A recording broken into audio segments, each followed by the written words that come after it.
What's up, guys? Thank you for tuning in. If you like what you see, check out the entire episode at patreon.com/partywithstrategy. Every single week is a bonus episode. That's 4 episodes a month for $5. In a time where everything's overpriced, we're bringing back the clearance rack, baby. Let's go, champ. We'll see you over there. Enjoy the preview.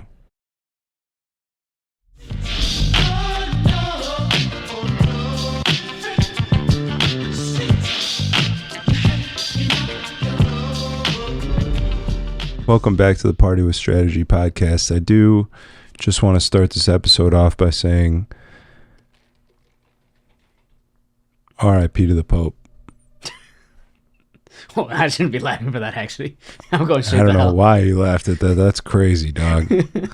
We might have to fucking take this one from the top. Oh, man. No, I'm kidding. Not the Catholics. I can't get the Catholics mad. No, I just wanted to get that out of the way so that we can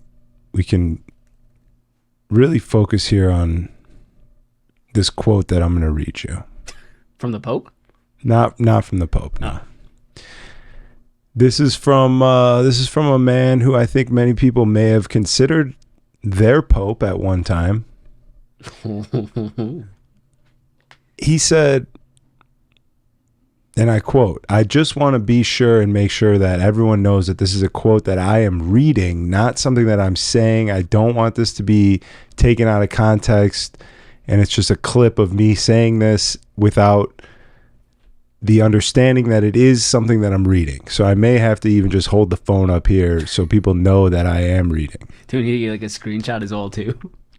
This song is called Cousins, about my cousin that's locked in jail for life for killing a pregnant lady a few years after I told him we wouldn't look at dirty magazines together anymore. Perhaps in my self-centered mess, I felt like it was my fault that I showed him those dirty magazines when he was 6, and then we acted out what we saw. My dad had Playboy magazines, but the magazines I found in the top of my mom's closet were different. My name is Ye, and I sucked my cousin's dick till I was 14. Tweet sent. What the fuck? I think that we really just figured out, everyone's had all these questions about Kanye over the last however many years that he's just been crashing out publicly, and it's settled. It's been settled. That's it. That's it, and that's all. We understand what is happening inside of that man. He's holding on to some sick memories and traumas and lewd acts with young boys. This man had a young boy's penis in his mouth for years until he was 14. What? And he has just came out and admitted it, and we can now understand what had turned him into a Nazi. That might have turned me into a Nazi too, and I'm Jewish. So you think this is also him coming out as being gay? I don't know that he's coming out as gay because, you know, as a young kid that you don't know what you're doing and you're just reenacting something that you saw out of a magazine. Mom's magazine. Yeah, mom's magazines, not dad's. I don't think that he's like was craving penis. I think that he was just experimenting, and you know, I don't know, maybe that's the same thing that is absolutely destroying this man from the inside out is the same thing that created the incredible works of art that he has bestowed upon us. I don't know. You know, it could be like Well, it is. One of the albums is what? My Beautiful Dark Twisted Mind? it's fantasy, I think, right? Is it think so, Dark yeah. Twisted Fantasy? Yeah. I would consider this less of a fantasy and more of a factual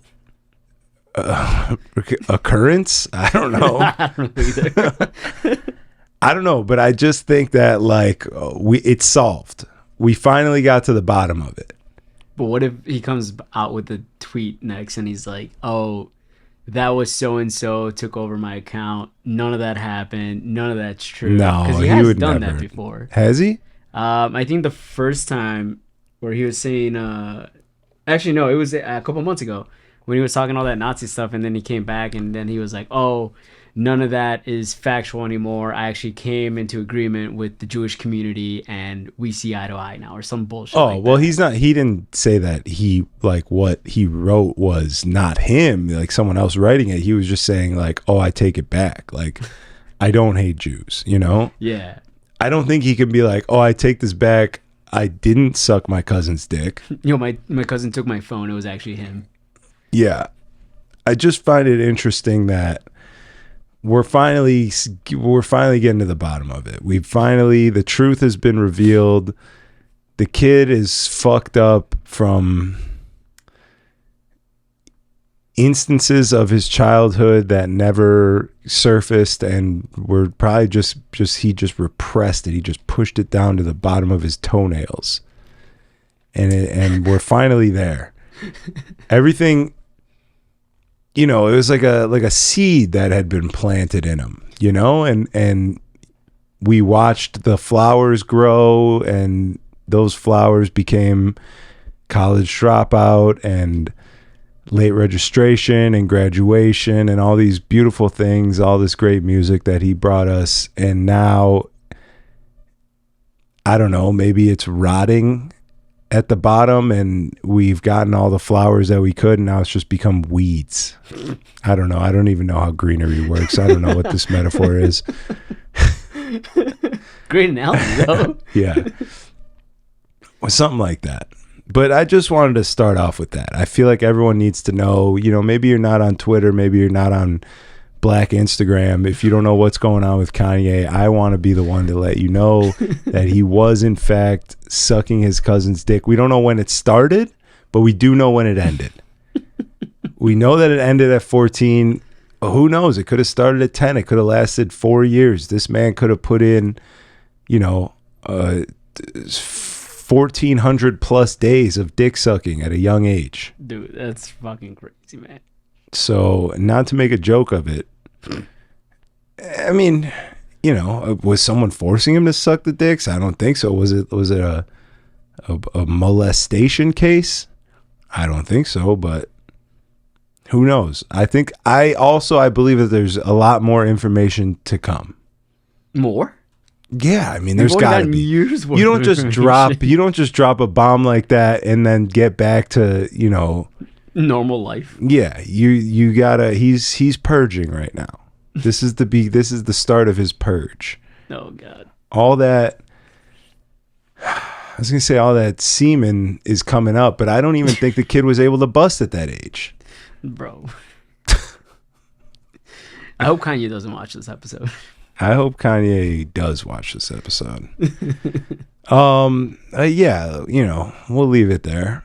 We'll move on to things. You know, it's stuff like that just makes me, you know, today I kind of woke up and I wasn't having a great day. It was one of those days where you ordered Domino's the night before and then you wake up and you're suicidal a little bit.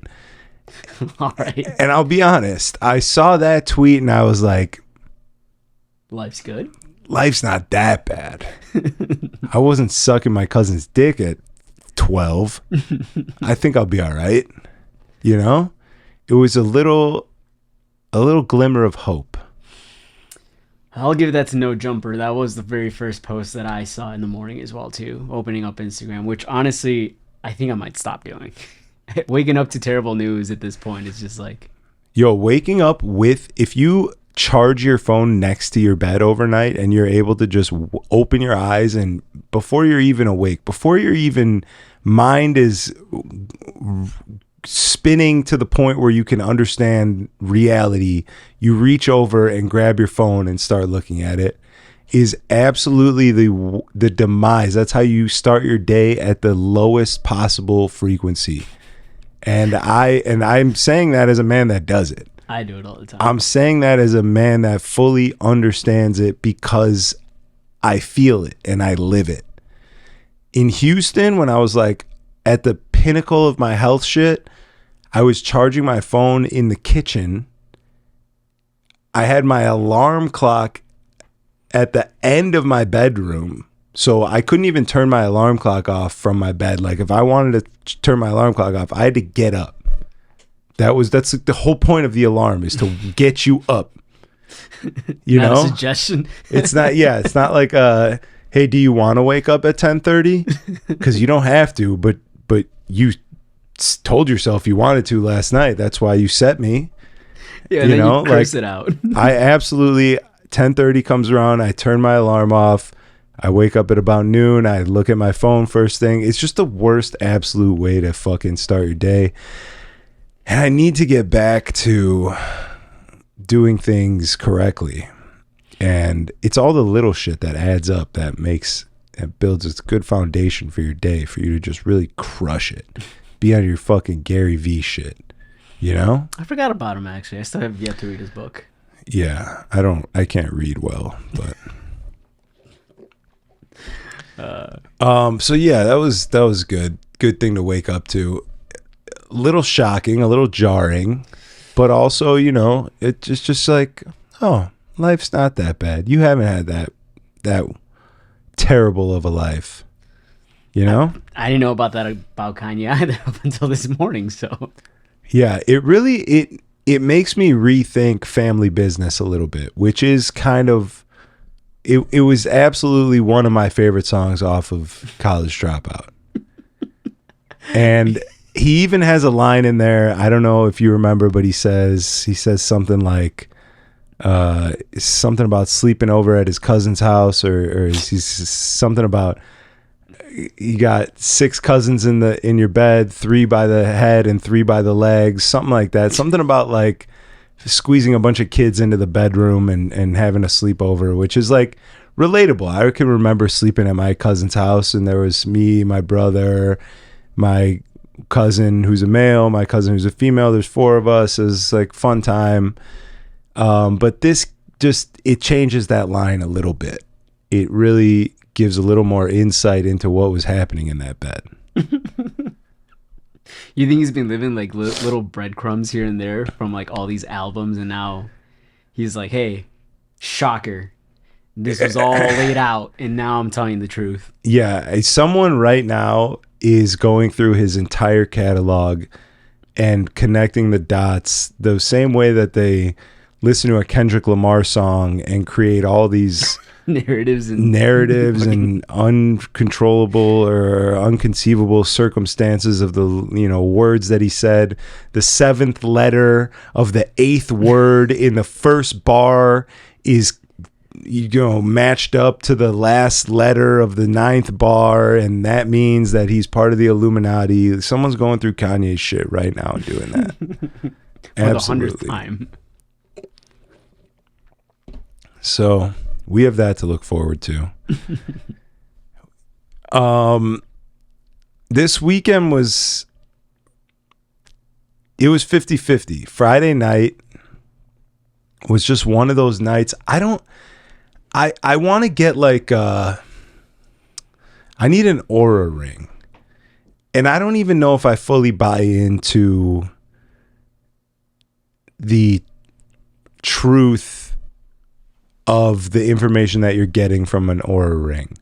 Wait, I'm pretty that? skeptical. Is that like the mood ring? It's like it's a ring that you wear that can feel your pulse and read it tells you how good of sleep you got if you're wearing it in the bed, and then you can look at it and it can tell you when you were at your most stressed point of the day, or like your steps. It's just like gauging all of your activity and your emotions and things like that. Erin has one, and she always looks back. It's pretty accurate because like we'll go through a day, and maybe there's a stressful point in the day at 5:00. We're doing something she didn't want to do, but we're doing it, whatever, we get through it. And then at night she'll look at her app and be like, oh yeah, look at my Oura ring told me my stress was through the roof at 5 p.m. So it's like, it is pretty accurate, but I'm also just skeptical of it. But I do want to get one because like, I really want to figure out the difference in DJ sets, the difference in the way that I'm feeling, the difference in like my ability to be present has to there has to be some insight in there with an Oura Ring, because like Friday night I just could not get into the groove of DJing. I couldn't sink in. I couldn't like get on a roll. I couldn't have a song on and then know what to do for the next song, know what song to put on next and how to mix into it properly, and using stems, you know, like, oh, if you drop the drums out of this song, it'll fit perfectly over this song because this and that. And like at my best, that's what I'm doing in the DJ booth. And that's what was happening on Saturday night. It was incredible. I had the best night ever. I had the most fun. I didn't even have to really think. It's just happening. You're not even thinking about it. You're just doing it because this is what you've been doing for the last 14 fucking years straight. You know, it's like muscle memory. But on Friday, it felt like I started DJing 2 weeks ago. I'm like fumbling through shit and I'm not able to sink in, and I'm dropping the wrong parts of the song out so that it immediately loses one energy and goes into this next one, and it's clunky and it's not smooth, and it's just like there's got to be some difference. I couldn't tell you what the difference was. Like and truthfully, on Friday I did everything great. I fucking took my vitamins, I drank my water, I went to the gym, I did all this shit. It was great. I like checked everything off my list. I'm fucking at the top of my game. Then I get to work and I'm just like struggling, dog, struggling. And then on Saturday, I saw you at 1. You were at Electric Hotel filming Oogie and Fives B2B set, day party that they're doing over there, which is dope. I brought Erin out with me. She had a little matcha at the bar. Not bad. I took a little mushroom cap. And then we went over to a coffee shop, met up with my boy George, his wife Hillary, his daughter, our friend Jen. We hung out for a bit, whatever, blah, blah, blah. Not really any part of the story that has anything to do with anything, but I got home at like, I want to say 5. And we went to Bari. I got a fucking meatball sub and I maxed, and then I came home on the couch, passed out, woke up at like 7:40, had to shower real quick, get ready, get back in the whip, head downtown, get back to work by 9. So I didn't get to go to the gym. I ate like shit. I was off bad sleep, but I took a nap. And like everything that's supposed to be not conducive to a good DJ set, I went in there and had the best time of my life and fucking ripped one of the best sets ever. I felt like my opening set, my first set in there was just perfect. I knew every song to play. I'm playing good deep disco cuts. There's old people in there dancing.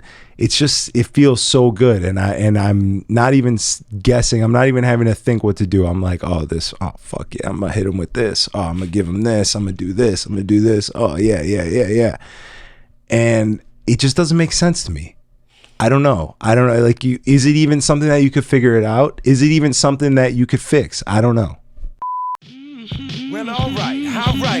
Battle raps cause I've shaken grown men to the point that they can't even face their own friends. That's why they rhyme about jewels, not life, cause the ice on which they skating is so thin. That's what I love about the human soul. It'll usually show when the truth ain't told.